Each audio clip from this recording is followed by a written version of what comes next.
이 시간 우리에게 주시는 하나님의 말씀은 학개서 2장 말씀입니다. 학개서 2장 말씀입니다.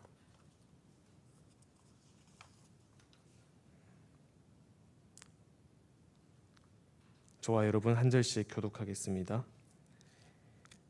일곱째 달 곧 그 달 21일에 여호와의 말씀이 선지자 학개에게 임하니라. 이르시되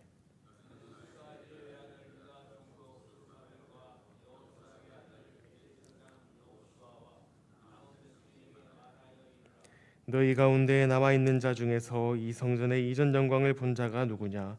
이제 이것이 너희에게 어떻게 보이느냐? 이것이 너희 눈에 보잘것없지 아니하냐?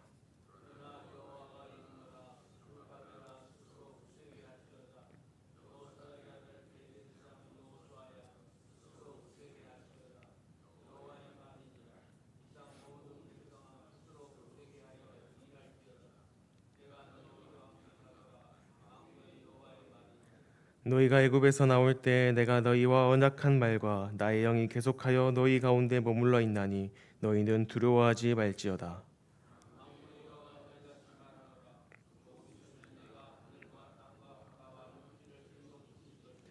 또한 모든 나라를 진동시킬 것이며 모든 나라의 보배가 이르리니 내가 이 성전의 영광이 충만하게 하리라. 만군의 여호와의 말이니라.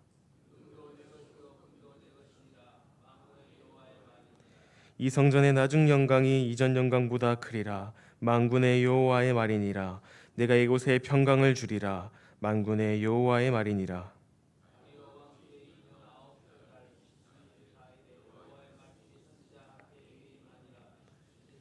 만군의 여호와가 말하노니 너는 제사장에게 율법에 대하여 물어 이르기를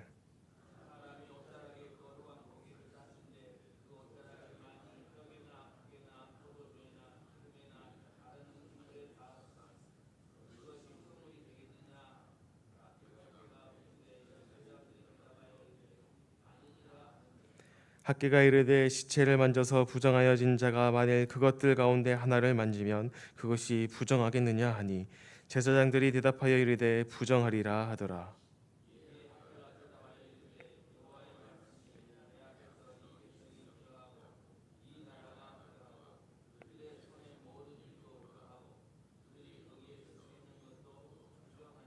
이제 원하건대 너희는 오늘부터 이전 곧 여호와의 전에 돌이 도리에 놓이지 아니하였던 때를 기억하라.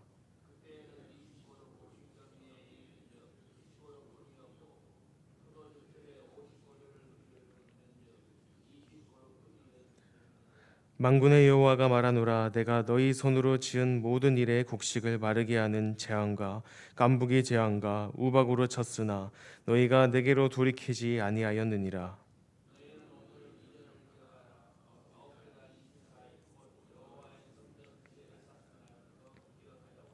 곡식 종자가 아직도 창고에 있느냐? 포도나무, 무화과나무, 석류나무, 감람나무의 열매가 맺지 못하였느니라. 그러나 오늘부터는 내가 너희에게 복을 주리라.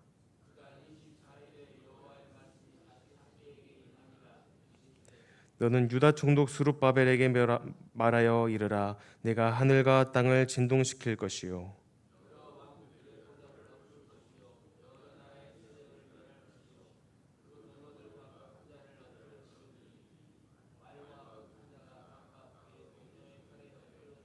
함께 읽겠습니다.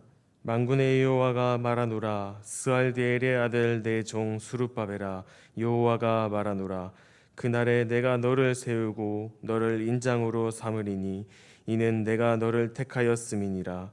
만군의 여호와의 말이니라 하시니라. 아멘. 어제 말씀에서 또 살펴보았듯이 학개는 바벨론 포로에서 귀환한 후에 무너진 성전을 다시 세우는 시대의 선지자입니다. 페르시아 제국 다리오 왕 제2년 주전 520년 무렵에 고레스 왕의 칙령으로 귀환한 지 약 18년 정도가 흘렀지만 성전은 여전히 기초만 놓인 채 멈춰 있는 상황입니다. 그들은 초기에는 열정이 있었습니다. 하지만 사마리아 사람들의 방해와 주변 정세의 불안 그리고 백성들의 생활 형편이 어려워지자 공사가 중단되었습니다. 그들은 이렇게 말합니다. 아직 때가 이르지 않은 것 같습니다. 그러나 학개는 그들에게 외칩니다. 이 성전이 황폐하였거늘 너희가 판벽한 집에 거주하는 것이 옳으냐. 그 말씀에 찔린 백성들이 회개하고 다시 일어납니다. 그러나 얼마 지나지 않아 또다시 그들은 낙심했습니다. 바로 그때 주신 말씀이 오늘 본문의 학개 2장의 말씀입니다. 하나님은 낙심한 백성의 마음을 일으키시고 성전의 참된 의미를 새롭게 깨닫게 하시는 것입니다. 학개서 전체는 성전 재건을 명하신 하나님의 말씀으로 이루어져 있습니다. 오늘 본문 2장은 낙심한 백성을 일으키는 하나님의 격려의 말씀이자 희망의 메시지입니다.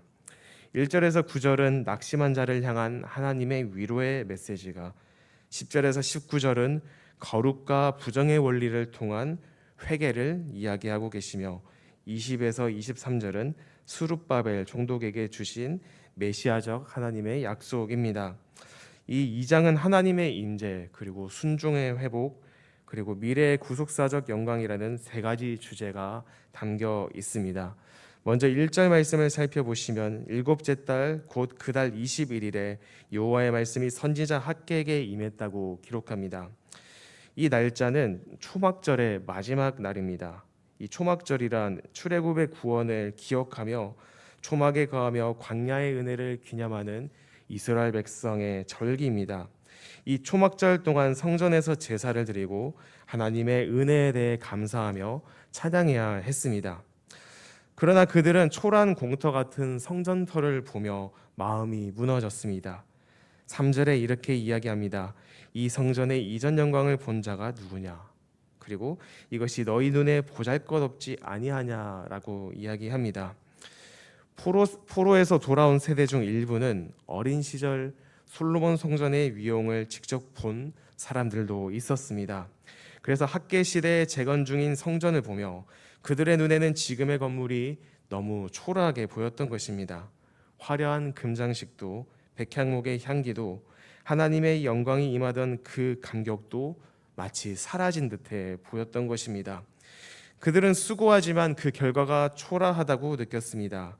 하나님은 그들의 낙심을 아셨습니다. 그리고 하나님은 그런 마음을 결코 외면하지 않으시고 모든 백성들에게 이렇게 말씀하십니다. 4절 말씀에 스룹바벨아 여호수아야 모든 백성아 스스로 굳세게 하여 일할지어다 내가 너희와 함께 하노라. 이 말씀은 3번의 반복으로 강조됩니다. 굳세게 하라. 히브리어로 하자크는 단순히 힘내라는 말이 아닙니다. 내가 너희와 함께 한다는 언약적 근거 위에서 주어진 하나님의 명령입니다. 즉 인간의 의지로 버티라는 말이 아니라 하나님의 동행을 근거로 한 담대함을 뜻합니다. 하나님은 이어서 이렇게 말씀하십니다. 5절 말씀에 너희가 애굽에서 나올 때 내가 너희와 언약한 말과 나의 영이 계속하여 너희 가운데 머물러 있나니 두려워하지 말지어다. 이 구절은 출애굽 언약을 상기시킵니다. 그때도 하나님은 분명히 약속하셨습니다. 내가 너희 중에 거하겠다고 말입니다. 이스라엘의 역사는 언제나 함께 하시는 하나님의 역사였습니다. 하나님이 떠나지 않으셨다는 사실, 그것이 이스라엘 백성들이 붙들어야 할 진정한 위로였습니다. 그 다음 하나님은 미래에 대한 약속을 선포하십니다. 6절에서 7절 말씀을 살펴보면 조금 있으면 내가 하늘과 땅과 바다와 육지를 진동시킬 것이다. 그리고 모든 나라의 보배가 이르리니 내가 이 성전의 영광이 충만하게 하겠다고 약속하십니다. 이 말씀은 하나님께서 열방의 질서와 역사의 판도를 흔드셔서 그분의 뜻과 계획을 드러내시겠다는 선언입니다. 당시 유다는 페르시아 제국의 통치 아래에 있었고 세상의 눈으로 볼 때 매우 미약하고 미미한 존재에 불과했습니다. 그러나 하나님은 말씀하십니다. 지금 보이는 세력의 크기가 다가 아니다. 세상을 주관하는 이는 바로 나 여호와다라고 말하는 것입니다. 역사의 주도권은 제국이 아니라 하나님께 있다는 것입니다. 하나님은 왕들의 결정과 제국의 흐름을 넘어 모든 나라의 보배, 곧 하나님의 목적을 이루는 자원과 영광을 이끌어 오신다는 것입니다. 당장 우리의 눈에는 작고 초라하고 불안할지라도 보이지 않는 하나님의 손은 계속해서 열방을 움직이고 계셨다는 것입니다. 8절 말씀에 하나님께서는 이렇게 말씀하십니다. 은도 내 것이요 금도 내 것이니라. 이것은 단순히 물질의 소유권을 선언하는 것이 아닙니다. 하나님께서 금을 좋아하시고 음을 좋아하셔서 이렇게 말씀하시는 것도 아닙니다. 하나님은 세상의 모든 자원과 부, 제국의 재물까지도 자신의 주권 아래 두고 계신 분이라는 것을 선언하는 것입니다. 백성은 성전 재건의 현실적인 어려움에 직면했습니다. 재정의 부족이 있었고 자재의 한계가 있었고 주변에 방해에 눌려 있었습니다. 하지만 하나님은 그들의 시선을 결핍이 아닌 하나님의 주권으로 돌리십니다. 성전의 가치는 외형적인 규모나 금과 은 같은 장식에서 나오지 않습니다. 성전의 영광은 그 안에 거하시는 하나님 자신에게 비롯됩니다. 솔로몬의 성전이 금과 보석으로 빛났던 이유는 재료의 값어치 때문이 아니라 그 안에 임재하신 하나님의 영광 때문이었음을 하나님께서는 말씀하십니다. 지금 눈앞의 성전이 초라해 보여도 과거의 영광이 자꾸만 기억 속에 떠오르며 오늘날 내가 보고 있는 이 모습이 너무나 초라하고 작게 느껴질지라도 우리는 겉에 보이는 외형을 의지하는 것이 아니라 우리 가운데 거하시는, 우리 가운데 임재하시는 하나님의 영광을 바라보며 나아가야 한다는 것입니다. 이 성전의 나중 영광이 이전 영광보다 크리라. 내가 이곳에 평강을 주겠다고 하나님께서 약속하십니다. 겉모습이 작을지라도 그 위에 임할 하나님의 영광과 평강은 이전보다 클 것입니다. 여기서 말하는 평강, 샬롬은 단순히 전쟁이 없는 상태가 아닌 하나님과의 관계가 회복된 온전한 상태를 의미합니다. 하나님께서 함께 하심으로 얻는 영적 평안, 관계의 회복, 공동체의 조화가 바로 이 성전의 진정한 영광이 될 것이다 말씀하시는 것입니다. 10절과 19절 말씀은 거룩과 부정의 원리를 설명하십니다.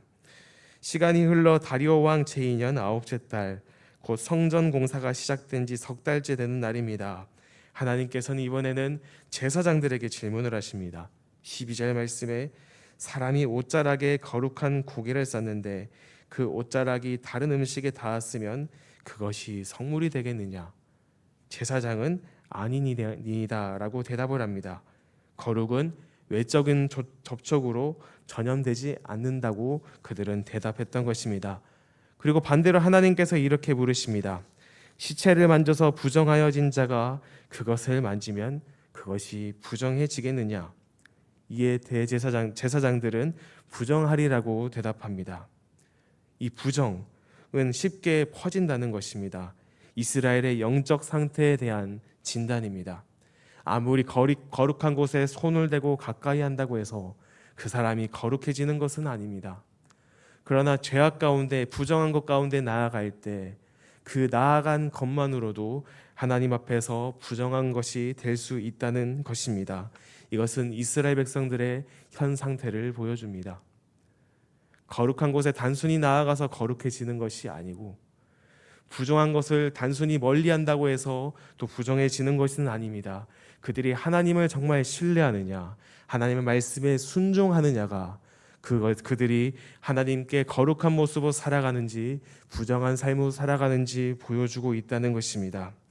즉 성전을 짓는 행위 자체가 거룩을 담보하지 않는다는 것입니다. 거룩한 하나님의 성전을 재건한다고 해서 그들의 손길과 그들의 삶이 결코 거룩해지지 않는다는 것입니다. 겉으로는 재건의 손을 움직였지만 마음은 여전히 하나님께 돌아서지 못했기 때문입니다. 그래서 하나님은 그들에게 과거를 돌아보게 하십니다. 15절 말씀에 너희는 여호와의 전에 도리에 놓이지 아니하였던 때를 기억하라. 그 시절은 가뭄과 흉년으로 고통스러웠습니다. 수고해도 열매는 절반에 그쳤고 하나님은 그 모든 결핍을 통해 돌이킴을 촉구하셨습니다.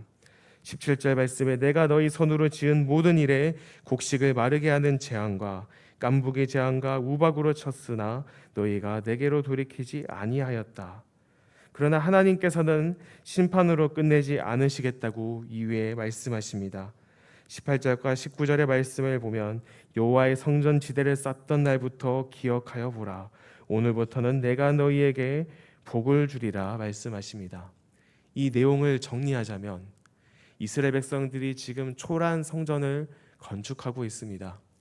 거룩한 하나님의 성전을 재건한다고 해서 그들의 마음과 그들의 삶이 거룩해지고 경건해지는 것은 아닙니다.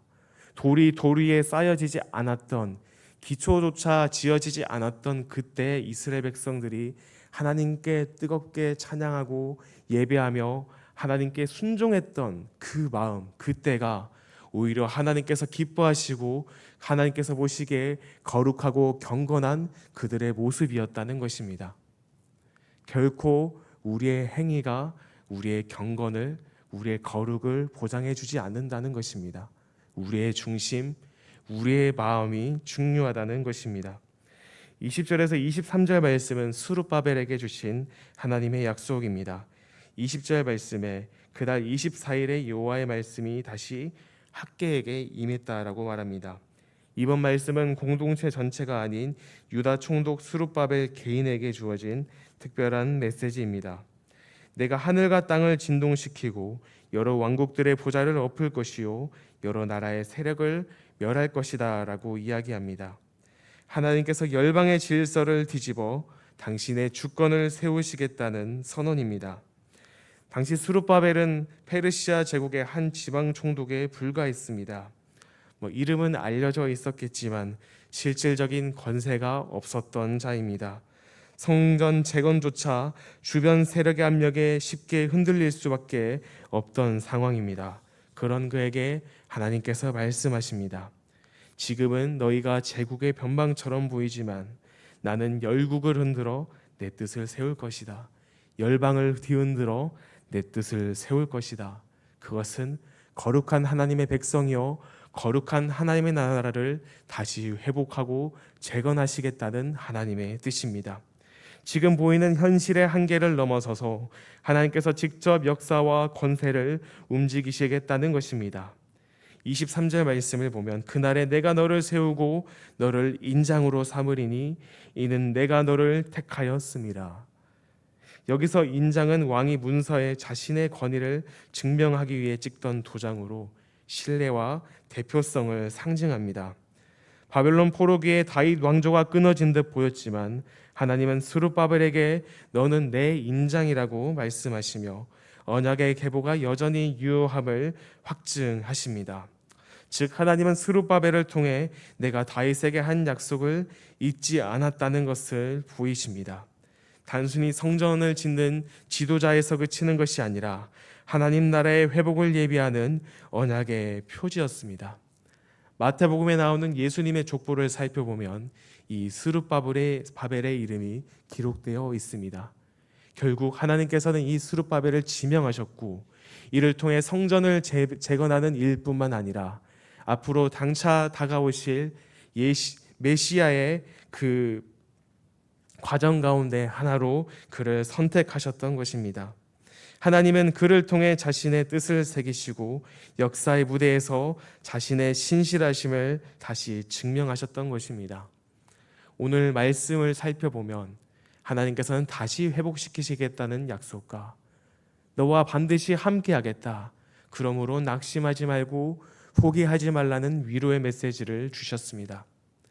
또한 너희가 경건하고 거룩한 것을 한다고 해서 너희의 삶이 거룩해지는 것이 아니라 나를 향한 너희의 마음과 그 믿음이 중요하다는 것을 또한 우리에게 보이셨습니다. 우리의 눈에 보일 때 현실적으로 어려워 보일지라도 결국 모든 물질과 자원과 세상의 권세를 주관하고 다스리시는 하나님께서 계심을 우리가 날마다 신뢰하며 우리 앞에 놓인 어려움 가운데서도 그 하나님을 신뢰하며 나아가야 된다는 것을 우리에게 또한 말씀해 주십니다. 여러분들의 삶 가운데 마주한 여러 가지 문제들은 무엇입니까? 현실적인 문제는 무엇입니까? 포기하고 낙심하게 만드는 것은 무엇입니까? 하나님께서 오늘 저와 여러분에게도 동일하게 약속하십니다. 내가 너희와 함께하노라. 이 약속을 붙들고 다시 굳게 일어서기 바랍니다. 보이는 결과보다 하나님이 임재하시는 자리를 바라보시기 바랍니다. 회개와 순종의 자리가 곧 축복의 시작점입니다. 오늘 이 말씀 앞에서 우리의 믿음을 새롭게 결단하십시다. 무너진 자리를 다시 세우는 일, 그것이 곧 하나님이 우리를 통해 하시려는 하나님의 뜻이자 하나님의 구원의 계획이라는 것입니다. 오늘 하루도 이 말씀을 붙들고 거룩한 하나님을 닮아가는 저와 여러분 되시기를 간절히 소망합니다.